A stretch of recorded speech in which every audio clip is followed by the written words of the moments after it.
Hello and welcome to eagle's eye. My name is Sumit Chakraborty और आज एक बहुत इंपॉर्टेंट टॉपिक के ऊपर डिस्कस करने वाला हूँ। जनरल मोटर्स और हार्ली डेविडसन के बाद अब एक और कंपनी है जो अपना मैन्युफैक्चरिंग इंडिया में बंद कर रही है। फोर्ड मोटर्स ने कहा है कि वो इंडिया में अपना मैन्युफैक्चरिंग बंद करने वाली है। वैसे तो इंजन मैन्युफैक्चरिंग करेंगे और कुछ पार्ट्स भी बाहर से इंपोर्ट करेंगे, लेकिन उनका जो मेन बिजनेस था मैन्युफैक्चरिंग ऑफ कार्स वो फिलहाल के लिए इंडिया में बंद करने वाली है। एक्चुअली में ऑफिशियली 2022 में बंद करेंगे, लेकिन उसका अनाउंसमेंट उन्होंने अभी कर दिया है और ये बोला जा रहा है कि 4000 जॉब्स फिलहाल इससे अफेक्ट होगी। ये तो वैसे डायरेक्ट जॉब है, लेकिन इसके अलावा भी काफ़ी जॉब्स जो इससे रिलेटेड जॉब्स है वो भी इससे अफेक्ट होगी। देखिए, हर इंडस्ट्री में काफ़ी सारे इनडायरेक्ट जॉब भी होती है। जब भी कोई इंडस्ट्री कहीं पे खड़ी होती है तो उसके रिलेटेड काफ़ी सारे उससे रिलेटेड कंपनीज उसके इर्द गिर्द स्टार्ट हो जाती है। तो बोला जा रहा है कि वो भी किसी ना किसी तरह से इससे अफेक्ट होगी। देखिए, मैं आपको समझाने के लिए बोल रहा हूँ। जब भी कोई कार कंपनी कार मैन्युफैक्चरिंग करती है तो उसके लिए चाहिए होता है स्टील। तो जो भी स्टील इंडस्ट्री में लोग काम करते हैं वो भी अफेक्ट होगी इस पर्टिकुलर डिसीजन से। कार मैन्युफैक्चरिंग करने के लिए उनको चाहिए होता है टायर्स। तो अब जो भी कंपनीज टायर मैन्युफैक्चरिंग करती है वहाँ पर भी जॉब्स अफेक्ट होंगी इस पर्टिकुलर डिसीजन से।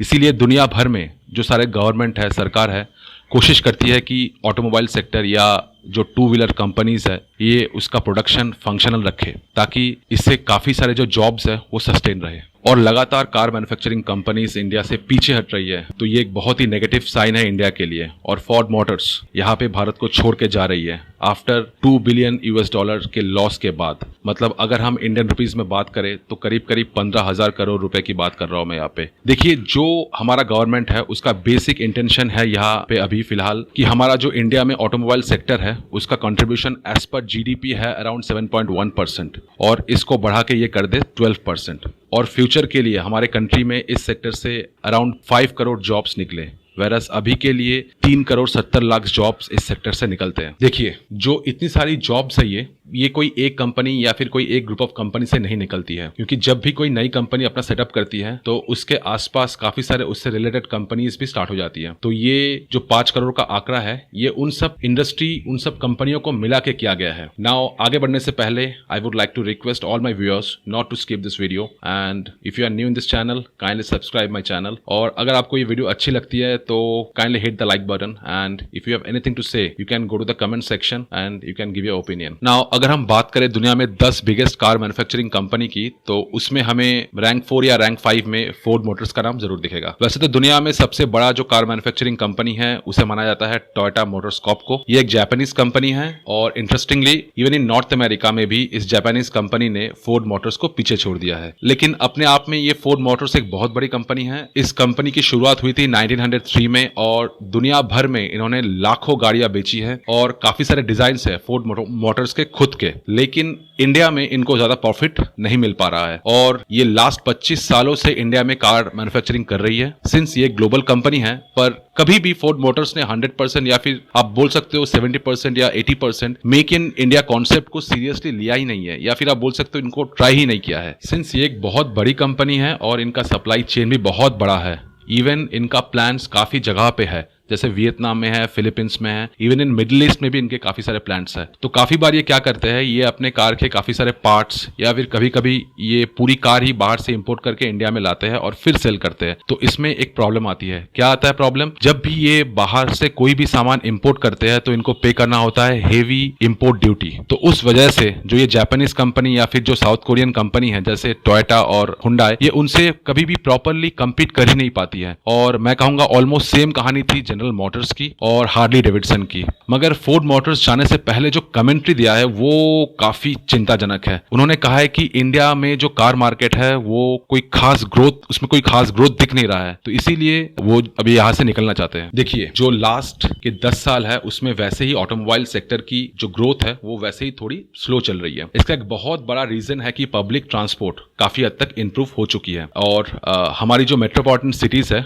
वहां पे भी अभी काफी हद तक लोग मेट्रोस पे डिपेंड करना स्टार्ट कर दिया है। इसके अलावा जो ओला उबर कंपनी है उन्होंने भी ऑटोमोबाइल सेक्टर पे एक ह्यूज इंपैक्ट डाला है। तो इस वजह से जो कार परचेसिंग का जो डिमांड है वो वैसे ही थोड़ा बहुत इस पे इंपैक्ट हुआ है। और इसके अलावा फोर्ड मोटर्स ने कभी भी प्रॉपरली इंडियन मार्केट को स्टडी ही नहीं किया है। अगर कभी आप इंडियन मार्केट को प्रॉपरली स्टडी करोगे तो आप देखोगे कि सबसे बड़ा जो शेयर है जो आता है ऑलमोस्ट 50% का, वो आता है मारुति सुजुकी के पास। उसके बाद अगर आप किसी को आता है, किसी का नाम आता है, तो वो आता है हुंडई मोटर्स का। उसके बाद आता है महिंद्रा एंड महिंद्रा, और उसके बाद आता है टाटा मोटर्स की। और फोर्ड मोटर्स का जो शेयर की अगर हम बात करें तो वो है around 2 to 3% of the complete Indian automobile sectors. तो इसका एक बहुत बड़ा रीजन है कि इनके कार काफी एक्सपेंसिव है कंपेयर टू मारुति के कार, या फिर आप बोल सकते हो हुंडई के कार से भी। और लकीली मारुति सुजुकी काफी क्लेवरली ये समझ चुका है कि अगर इंडियन मार्केट में उनको बिजनेस बना के रखना है तो उनको कॉस्ट इफेक्टिव कार और या फिर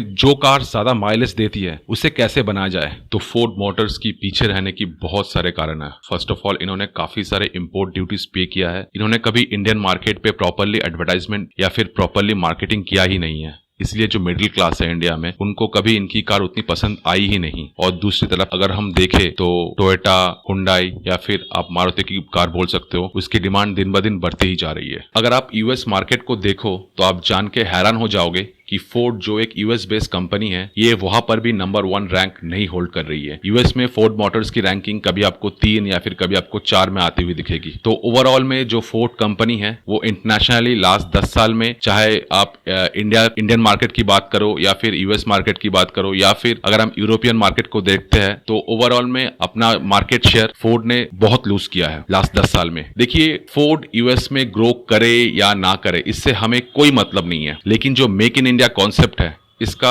इंटरनेशनली एक बहुत नेगेटिव इंपैक्ट पड़ता है इस तरह के चीजों से। एज ए इंडियन हम चाहते हैं कि इस तरह के जो ऑटोमोबाइल मैन्युफैक्चरिंग कंपनी है वो इंडिया में बने रहे और ज्यादा से ज्यादा जॉब्स इंडिया में इंक्रीज हो ऑटोमोबाइल सेक्टर से। और इसको अश्योर करने के लिए हम क्या कर सकते हैं? देखिए, अब टाइम आ गया है जब हम इन इंपोर्ट ड्यूटीज को थोड़ा सा कम कर सकते हैं। इवन एलॉन मस्क ने भी ऑलमोस्ट सेम बात बोली है कि हम जल्द से जल्द टेस्ला की गाड़ी इंडिया में लॉन्च करने वाले हैं और इंडिया में मैन्युफैक्चरिंग भी स्टार्ट करेंगे। लेकिन स्टार्टिंग में वो कुछ टेस्ला कार्स इंडिया में इंपोर्ट करेंगे और फिर उसको सेल भी करेंगे और उसके बाद धीरे धीरे वो मैन्युफैक्चरिंग स्टार्ट करेंगे इंडिया में। नाउ अभी आपके मन में एक क्वेश्चन आएगा कि ये इंपोर्ट ड्यूटी है कितना? तो मैं बोल दूं आपकी जानकारी के लिए, फॉर ऑटोमोबाइल इंडस्ट्रीज के लिए इंपोर्ट ड्यूटीज है 30%, जिसे हम 25% या फिर 20% तक भी कर सकते हैं। ये एक बहुत बड़ा रिलीफ होगा ऑटोमोबाइल कंपनीज के लिए, क्योंकि अभी अमेरिकन कंपनीज इंडिया को छोड़ के जा रही है और फ्यूचर में अगर जापानीज या फिर साउथ कोरियन कंपनीज, मैं यहाँ पे हुंडई और टोयोटा की बात कर रहा हूँ, अगर वो भी यहाँ से निकल जाए तो फ्यूचर में हमारे लिए और बहुत सारे जॉब लॉस हो सकते हैं। नाउ मैं आपसे जानना चाहता हूं कि आपका ओपिनियन क्या है? क्या Indian government should reduce the import duty on the automobile sectors, या फिर जैसा चल रहा है 30% का इंपोर्ट ड्यूटी वैसा ही चलना चाहिए? आप कमेंट करके बोलिएगा जरूर। Now this was the complete analysis of this particular topic. If you like the content then kindly hit the like button. If you first time on this channel, then kindly subscribe the channel, and if you think this content is beneficial, then don't forget to share this video with your friends and family. Thank you very much.